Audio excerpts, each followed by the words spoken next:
Hello and welcome back to Shakesyear. We are working on Timon of Athens, and we get to hear from Timon again today in Act 3, Scene 6.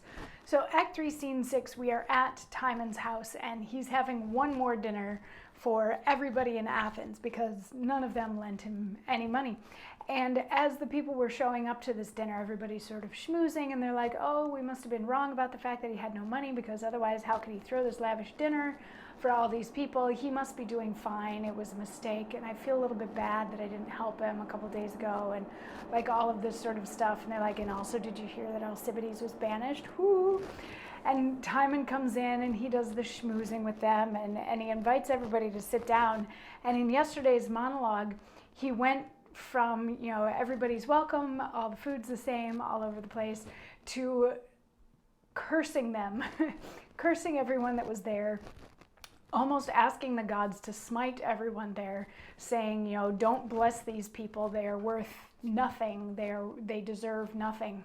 And then the dishes, or the covers, are taken off of all of the dishes on the tables, and instead of food, it's just dishes of hot water. And the guests all look at each other and they're like, wait, I don't understand what he's talking about. I'm really confused. And Timon continues on with what he was saying by saying, may you a better feast never behold, you knot of mouth friends. Smoke and lukewarm water is your perfection. This is Timon's last, who stuck and spangled you with flatteries, washes it off and sprinkles in your faces your reeking villainy. Live loathed and long, most smiling, smooth, detested parasites, curious destroyers, affable wolves, meek bears, you fools of fortune, trencher friends, time's flies, cap and knee slaves, vapors and minute jacks, of man and beast, the infinite malady crust you quite o'er. What? Dost thou go? Soft, take thy physic first. Thou too, and thou. Stay, I will lend thee money, borrow none. What? All in motion. Henceforth be no feast, whereat a villain's not a welcome guest. Burn house, sink Athens. Henceforth hated be of time and man and all humanity. And then he leaves.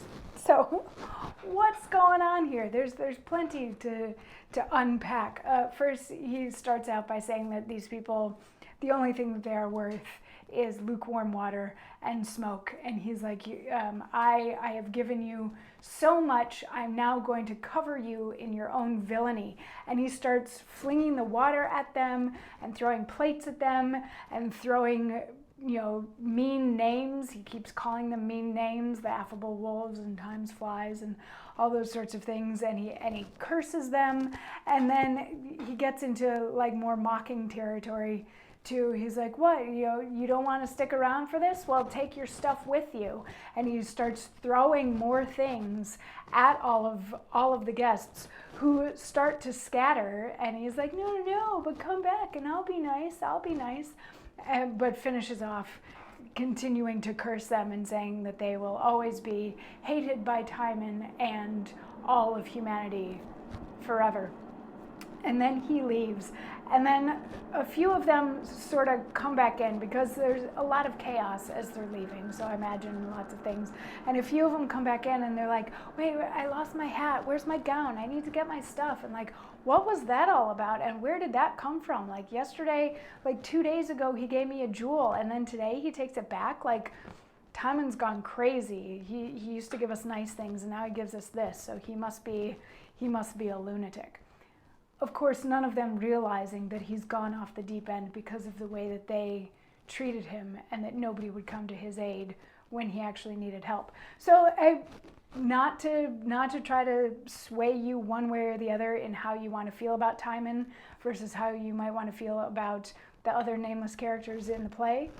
But, I think that that's one of the lovely things about what Shakespeare does, is he's able to show you why people get to the point that they get to. And as an actor, it's really fun too to get that whole build up to the moment when you get to like explode and throw plates at everybody. So that's a thing, except hopefully they'd be, you know, soft plates to not actually break all over the stage, because first, ow, and second, that poor stage manager that would have to clean up after this scene, because this scene is the end of Act 3.